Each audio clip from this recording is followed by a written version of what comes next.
দার্জিলিং যে যাওয়া হবে ভাবতেই পারিনি।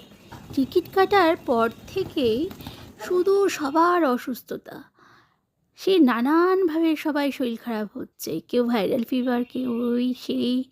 আমি তো একেবারে বিছনায় শুয়ে পড়েছিলাম, এত অসুস্থ ছিলাম। লাস্টের দিকে আমার হাজবেন্ড, নানান দিক দিয়ে এত শারীরিক এবং মানসিক চাপ ছিল যে আমরা কেউ কল্পনাই করতে পারিনি এই ট্রিপটা আমরা সুন্দরভাবে করতে পারবো।